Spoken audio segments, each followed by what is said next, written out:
laterals. But the ones in the way in the back, they're kind of small. So you've got to put a groove in them so that the dart rests comfortably. So this is grooved actually here and is seen in cross section.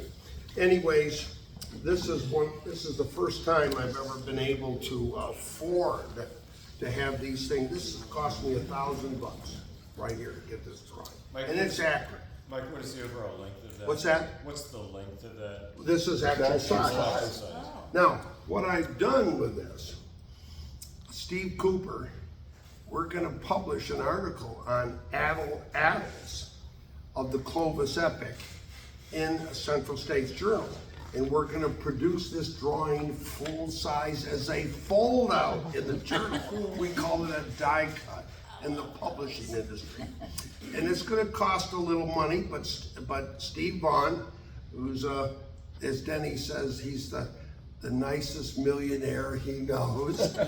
He's gonna help us out, and we're gonna have this as a fold out in a future issue of Central States Journal. So I'm gonna pass that around, but the essay itself, which I've already written, see if I can find it, it's right over here somewhere. I entitled it, I write a lot, so here it is, this essay. This is what's already in process, but it's gonna be longer than this, but this is entitled Late Upper Paleolithic Spear Throwers from Northern North America. And this will have, as one of the 10 figures, it's gonna be the die cut that folds out. And I'll just show you, here it is, figure 4. Actually, the figures, here's an interesting figure I will show you. This is taken from my poster. This is figure 2 in the article, and it shows the ribs that were suitable for making adels. There's 11 on each side. You know what? It's funny to think about this. At the Bowser Road site, despite the care we brought to that excavation, we only found 21 adels. There should be 22. Had been broken up into 200 separate pieces. And we were able to glue 6 back together again. Well, where did the 22nd adel go? Where did it go? It's not, we didn't overlook it. No, we were careful, we were meticulous. It went somewhere, and I know where it went. Cedar Fort. At the Hiscock site, with the burial of the shamaness there, she had a complete adel. And so she was the director of the hunt. This woman directed the killing of the Proboscidean.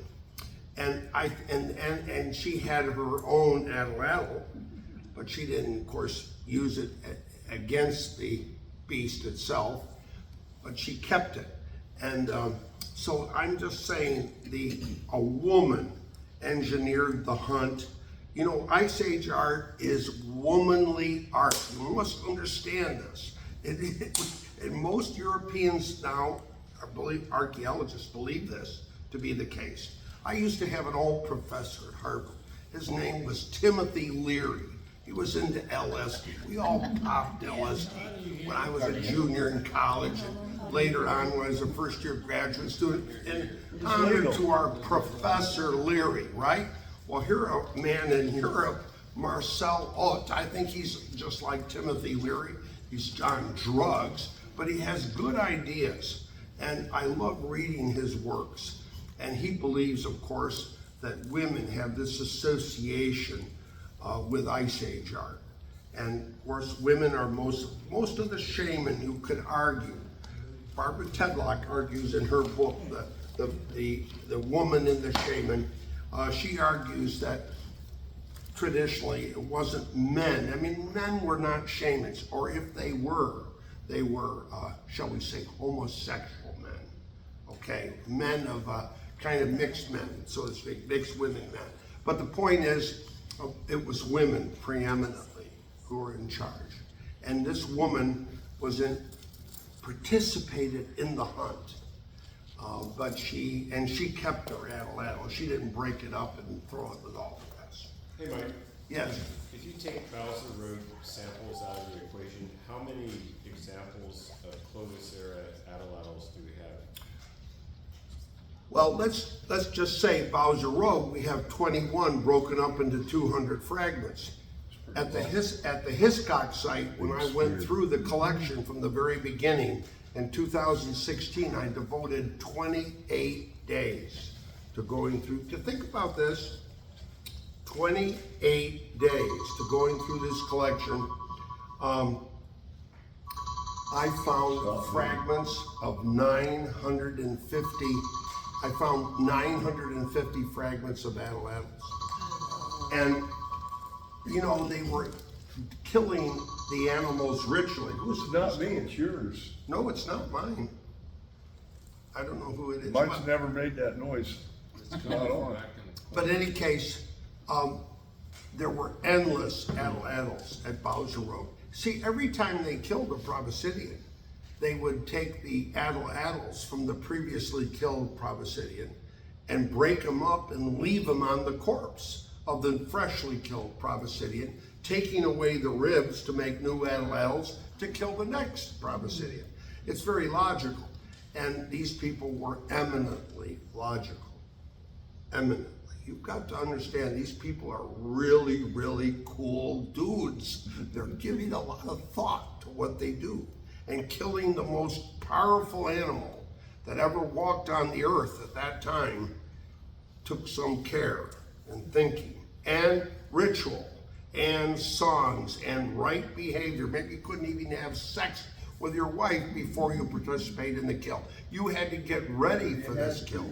You had to honor the animal. This is a religious thing. But in any case, we found a lot of atlatls. I would say at the Hiscock site, which was used for nearly 600 years at intervals, 60 to 80 animals there. Every time an animal, a proboscidean is killed, they leave all the atlatls there. So there must be thousands of atlatl fragments at this site, all ritually broken up and piled on the corpses. Of course, once they keep killing in the same place again and again, it gets all mixed up. But at the Bowser Road site, only one animal was killed. It was a simple situation. And I'm glad we started with that site, because that became the key for interpreting the more complex sites like Hiscock, where many kills were made. And our site at Lower Blue Lick, this has been used since 15,000 years ago until the end of the proboscidean, say 12,300, 12,400 years ago, 26 centuries. Let's say they kill one every 10 years. That would be, or more frequently, but probably 10 years. That means there have to be 260 proboscideans at Lower Blue Lick. 260. And you've got 21 atlatls, pardon me, broken into so many, how many fragments of atlatls are there? Thousands and thousands. But we're not digging in the channel where these things are found. We're digging up on the dry land portion where the habitation area is. But in the area where the kills are actually done and where the ritual was actually performed, where you got to go be on the right spot where the animal died. You can't be 50 feet away. You have to be right on the spot. And that's where the ritual took place. There must be thousands of fragments there in that channel. It's awesome, really, this ritual. I mean, there's so much stuff, and we're not finding just but a trifle of it, and unless we do a lot of digging, then we will, of course, wake up to the possibilities. But listen here, I'm going to pass this around. I want to show you what I'm constantly doing, writing another article for Central States. Here it is. That's my proof that I'm busy. Right? Oh, definitely. No, really. I mean, there it is. That's the proof. You see? So, I mean, and I do this for you guys. You help me dig there. You deserve to see these things. This is what we do. We prehistorians, we scientists. This is the kind of stuff we have to do every day of our lives. And you know, you take no days off, you know, no Sundays. It's exciting that you're getting to go to Europe. And I was invited to go to Europe. I know. The word's out on the street. Jim Harrod and I wrote an article. We published twice in L'Anthropologie. It's the oldest journal of archaeology in all the world. And we tendered another essay in May. We worked 6 months on it. It was 90 pages long with 36 figures. And we sent it to the editors. And 4 days later, they accepted it. They didn't send it out for review. They wanted it. They knew they wanted it. And so they said, we want the essay. So then the word got out on the street that essay got accepted by this prestigious journal. And then I got an invitation to participate in the conference in Vienna, and money was given me to attend the conference. I mean, that's you know, Europeans want to know what we're finding. Sure. We're finding cool stuff, boy. I mean, we have the oldest sleds in the world. We have the oldest shamanic burials. Hello. Yeah. We're Marcel Alt, one of these famous prehistorians, like my professor Timothy Leary. I think he's high on drugs, but I love reading what he's writing, and because he's a cool guy. Got some insight. He's got insight. Yes, that's right. And so it's exciting. And he's on the editorial board, by the way, of L'Anthropologie. So, you know, and he believes that the women were connected to the mammoths. You know, and I have to explain this idea because this is a subtle idea. But think of it this way. The mammoth has a dome-shaped head. Now, mastodons don't have dome-shaped heads.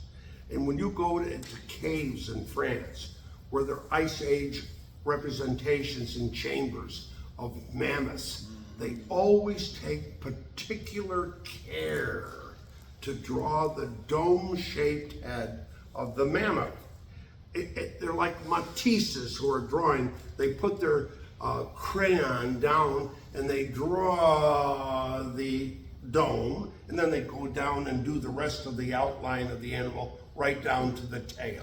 In one line, without taking their crayon off the wall. It's like Picasso or Matisse. These artists are really skilled, but they take the care of the dome. Well, why is that so important? Because it is like the crescent moon. It's like the crescent phase of Venus. There's another woman involved. Diana is the moon. The monthlies of women, they're connected to the moon, to the Venus figures. They're connected to the mammoth because of the shape of its head.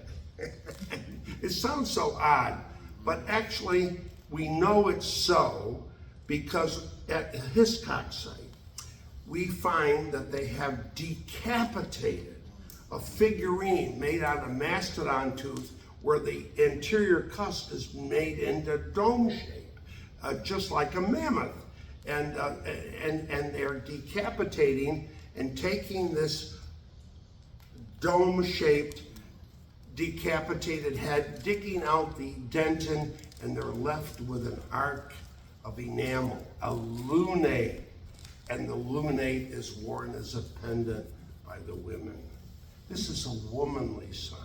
Venus figurines were made by the women, or they were made for the women by whomever. And we dug up a Venus figurine at Lower Blue Lake, the very first Venus figurine ever found in the New World. We found it last year. And it's such an important piece. I don't think it was even made in the New World. It was probably old and introduced to the New World. But in any case, womanly art. I've thrown this idea by my old professors like Karl Lambert-Kolowski at Harvard. He said, well, Mike, he says, this is so cool. This is probably, right, I'm on the right track. I can smell it. Okay, literally. Ice Age art is a womanly art. So in any case, that's my basic thesis, and I'm amplifying upon that. And it's just wonderful stuff. You know, I love Ice Age art. You know, I don't want the oldest site in the world. We know the oldest sites go back to 35,000 and places like, in the Pendio Cave site. There's a famous place, the evidence is there. No one owns that report except me. No one understands this Pendio Cave, but it has 50 radiocarbon dates. There's no question that tools are tools, and they're simple tools, but there's no evidence that the people at Pendio Cave killed Proboscideans. Proboscidean killing is a religion which was brought by the missionaries, if you will, the shamans, into the New World. When they ran out of mammoths in the Old World, they had to go where they could still kill the Proboscideans to celebrate to practice their religion. So that brought them into the New World. And they went all the way down to the Monteverde site. You've heard of Monteverde. It's down in Chile, 14 to 15,000 years old. But do you realize it is a Gomphothere processing site? No one understands that because no one reads the report that Tom Dillahay wrote. I've read it. It's a Gomphothere processing site. And we have got a mastodon processing site at Upper Blue Lick, or Lower Blue Lick in the state of Kentucky at the same time period. And so these people are practicing their religion. They come into the New World. Sure, there are people here. Sure, these people come at these missionaries, Christian missionaries. Who knows? And some of the people adopt their religion. It is religion. It's the world's first religion.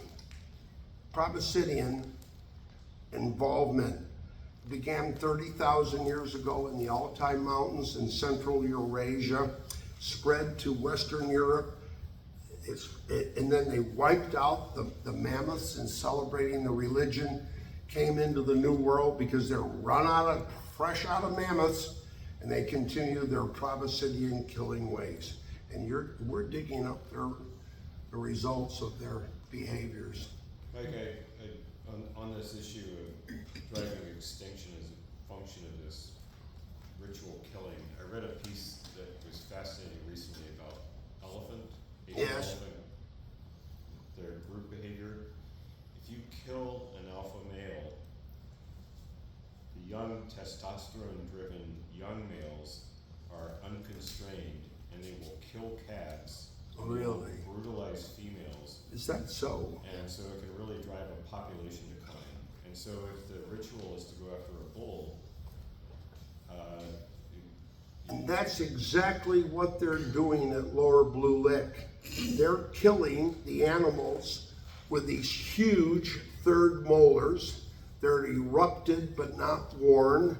These are animals in their 30s. You know, Proboscideans live, mastodons live at 70, just like us supposedly. And but they, at the height of their sexual powers, their wisdom, their strength, when their last set of molars erupts, the sixth molars, some call them the third molars, but when they erupt, these big teeth, these people are killing them. We know they're killing them, and they're making figurines out of these teeth, and it's the sixth molar. In other words, they're going after the most dangerous Proboscideans there are. Not killing the weak, the young, etc. No. They're going after trophy bulls. And they want to go after trophy bulls because with no pain, there's no gain. And when you're practicing the religion, to bring such an animal down it's only worthy when you're against a great opponent. You have to be. It gives the meaning to the hunt.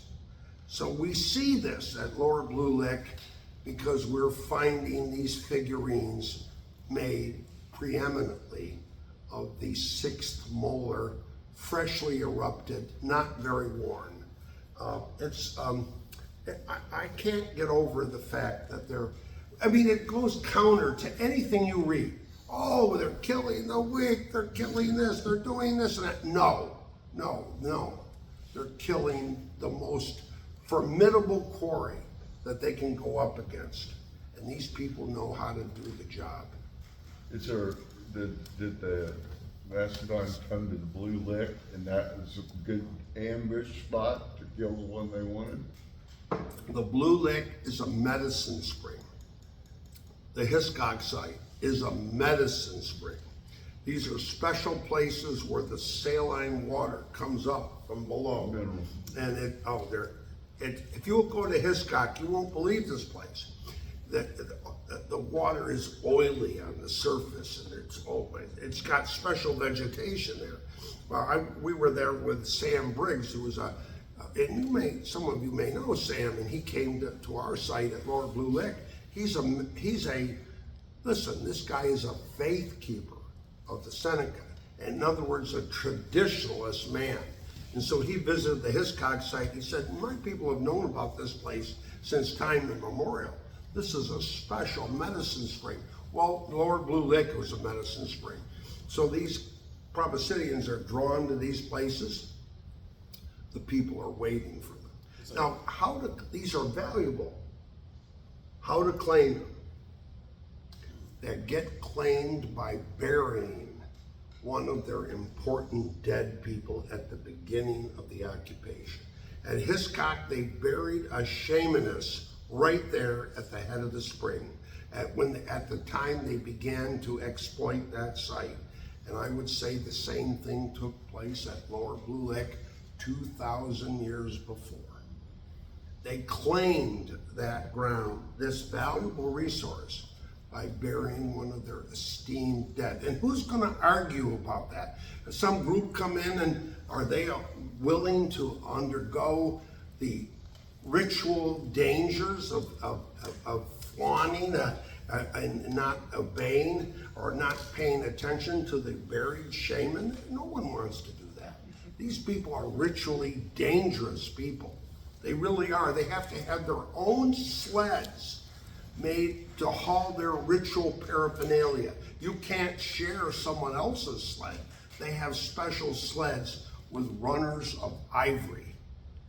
And eventually they're used to transport the body as well.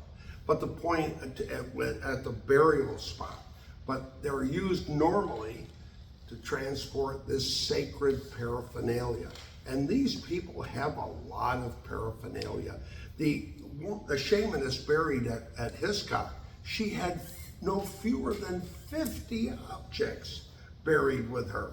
In addition to the sled, she had all these wonderful little objects. She had, of course, an atlatl and a dart, which she used in the ritual hunts, but she had a staff and she had other wonderful things, drum beaters, and all manner of things were buried with her. Atlatl weights, special little doohickeys, penis-shaped things that go on the hooks on the end of the atlatl, all sorts of weird stuff.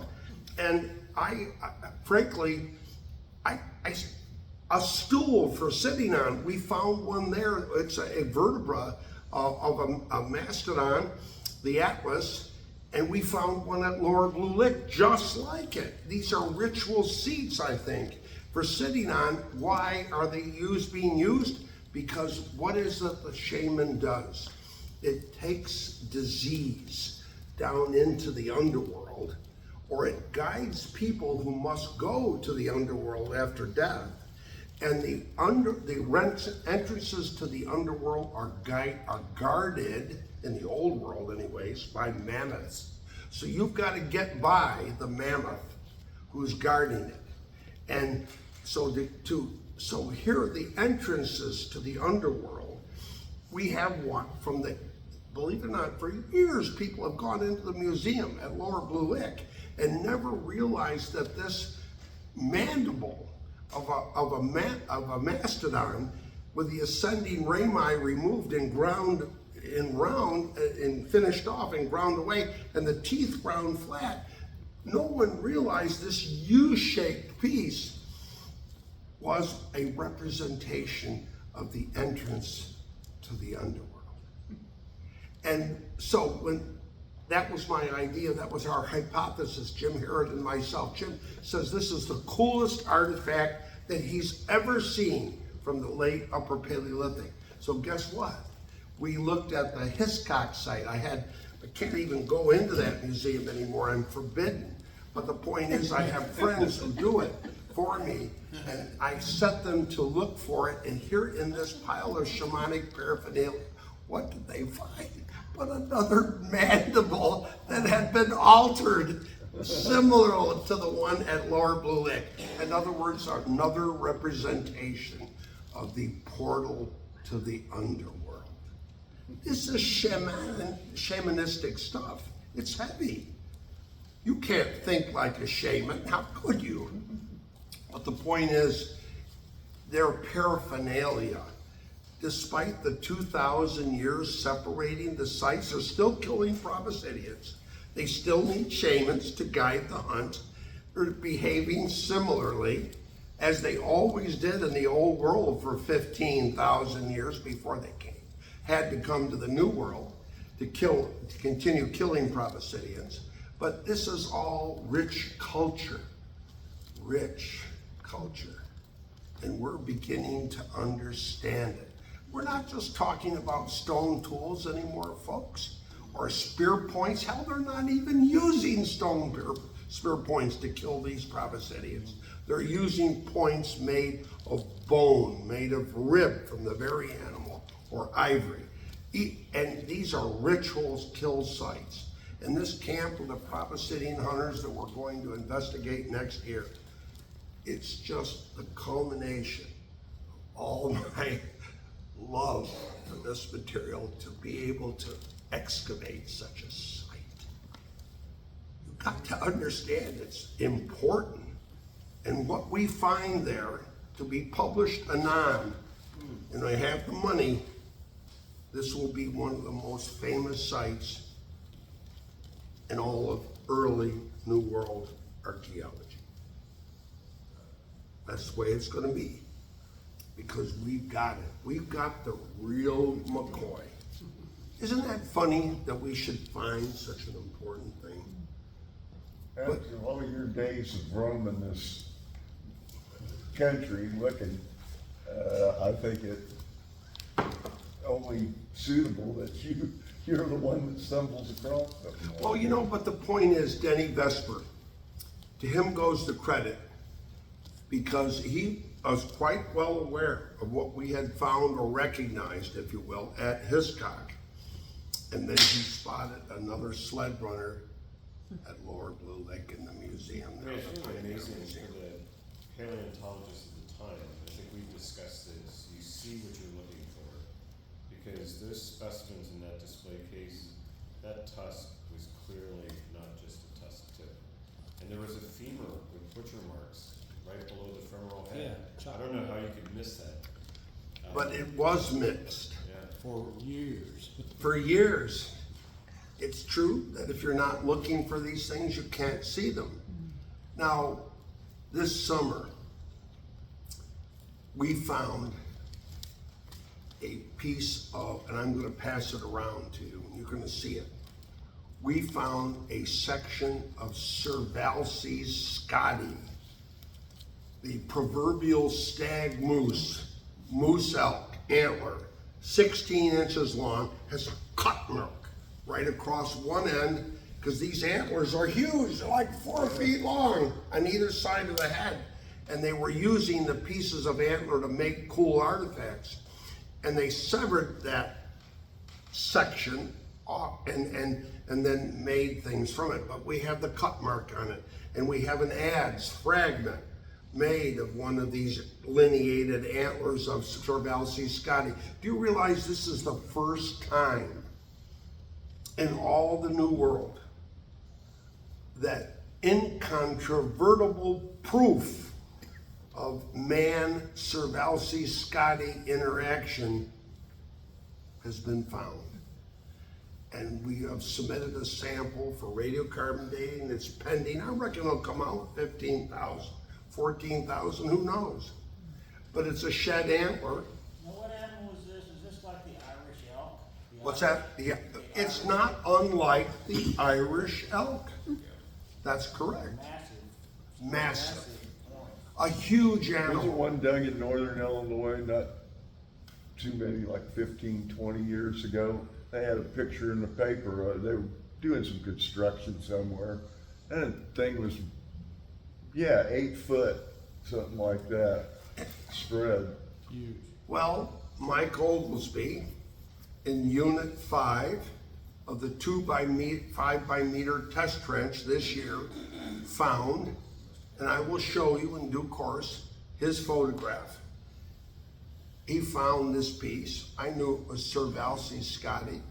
I knew it right away. I was anxious to get it home. The piece of everything fell apart, but fortunately this antler stayed more or less together.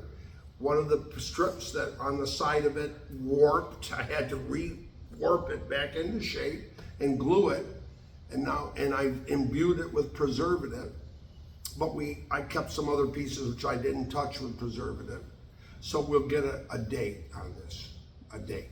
And Jenny gave me the check for it, for the date.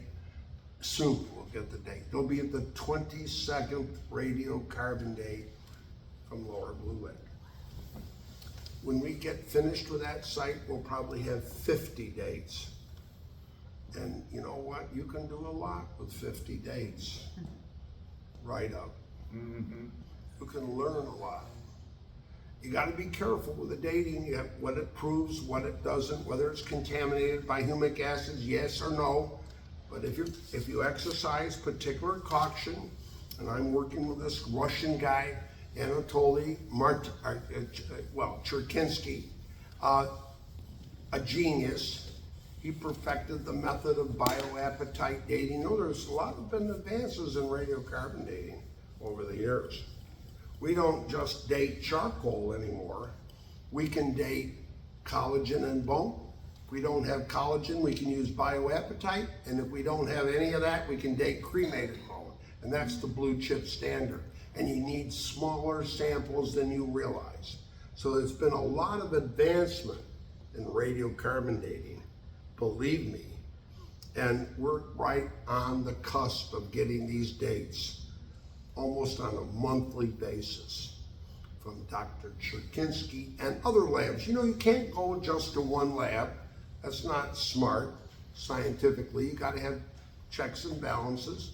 So once in a while, I gotta get a date from Beta Analytic just to keep it honest.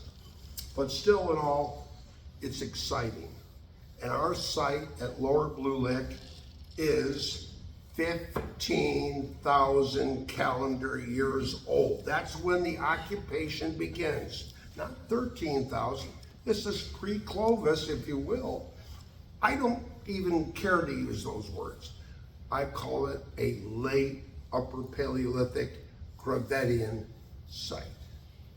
And you know, this year, Gravettian sites, if you dig them, in Czechoslovakia, wherever they occur in Eurasia, they have human teeth, which are made into beads. We found one, you found one, a human tooth that was split and ground flat, and it was a bead preform. I have it in Massachusetts. I'm not gonna give it to the state archaeologist in Kentucky. But this year, what did we find down in the ground midden, which is Pleistocene in age? We found a seashell. I want to call it a seashell, but it's a gastropod made into a bead. And using of seashells, fossil and modern, in the Gravettian culture to make beads is a commonplace thing. So what did we find? We found a commonplace Gravettian artifact. Mike, have you had an opportunity to identify genus of that shell? And in November, the malacology department at the museums at Harvard is open to having visitors come to it again.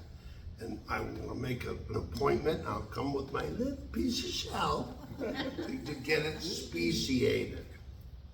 Yes, Because I'm intrigued by the possibility that could it be non-native to the region? it might come from the Pacific Ocean, it might, I mean, who knows? Who knows where it comes from? You see, that's the whole thing. Well, we could do our backflips. But it's a heavy shell, a heavy gastropod, so it's not terrestrial. So it's coming from a water environment, very likely a marine environment. But we'll see. I mean, this is part of the fun. You got to get it done right, though. You really do. So anyways, but think about it, folks. Have you ever heard of a gastropod bead coming from a midden that yields mastodon bulbs? Where can you read about that? You can't read about it in any textbook of North American archaeology, because it ain't never been found. But we found it this summer. A witness piece. I was elated. I consider that the most important thing that we've unearthed this summer is that gastropod, let's call it a gastropod bead. And it's a beauty. It's a well-made bead, no question. That's a precious thing. I'm not bringing it tonight. I won't pass that around. That's way too precious. But I'm telling you, it exists, okay? It does exist. And many of you have witnessed that coming out of the ground. You know it exists. Mike, you had something to say about that? No, I saw it. All we gotta do is prove it came from, the ocean source. Well, Which we'll would be learn wonderful, whatever because it's there's to not- learn. there's a lot You of gotta, A lot of periwinkles in Licking River, but this ain't no periwinkle. well, it could have come locally, it could have come from an ocean, it could have come, but you can only know that if you get the genus and species Correct. determined, and that has to be done correctly. You can have all sorts of ideas, but that, what a wonderful artifact. It's at home with a Gravettian assemblage. You know, honestly, I have to say this, it's so silly in a way, but if I close my eyes, I think I'm in Czechoslovakia, the Vestinice site, when I'm in Kentucky. You understand? It really, I've been to Dolny Vestinice and Moravia in Czechoslovakia. Oh, there's not much difference as far as I'm concerned. And you know, the Czechs, they love this stuff. And they're gonna be attending this conference in Vienna. You know, they're gonna hear this stuff. Invite them to come see us. What's that? Invite them to come see us. Well, come a day, yeah. But you know what, here, I'm gonna interject something here. If any of you who have my book, my new book for Rowman and Littlefield, now Bloomsbury. Bloomsbury is the biggest publisher of English books in all the world. The guy I mentioned in that book is Sergei Vasilev, head of the Russian Academy of Sciences based in St. Petersburg. St. Petersburg is the Russian window on the world since the Tsarist times. Still is the Russian window on the world. He didn't even know about this conference at Vienna. You know, and he was an editor of a really great issue of L'Anthropologie. But you know, we're not communicating much more with the Russians these days. No Europeans are. Yeah. No. I can't, he's the guy I can communicate, I can email him and he's very courteous, and he emails me back. But there are other people I know, can't contact them. I mean, it's bad. It's bad. They're worried about surviving in Russia right now, about to have a civil war over there. Really. You know, it's been the same way with biomedical research.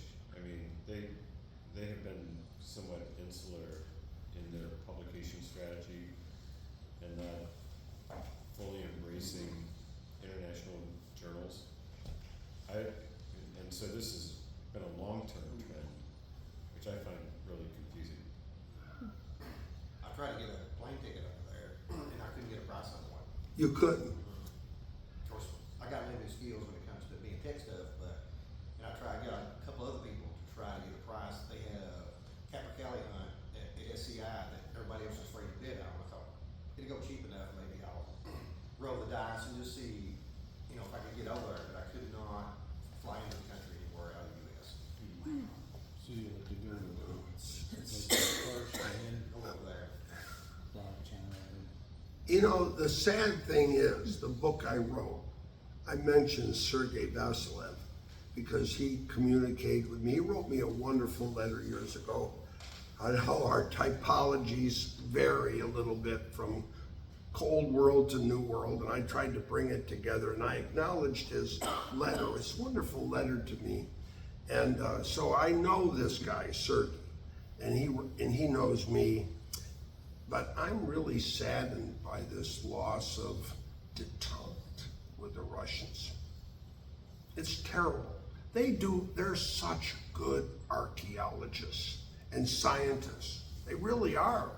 And they work in these parts of the world which are tough to work in. And they love it.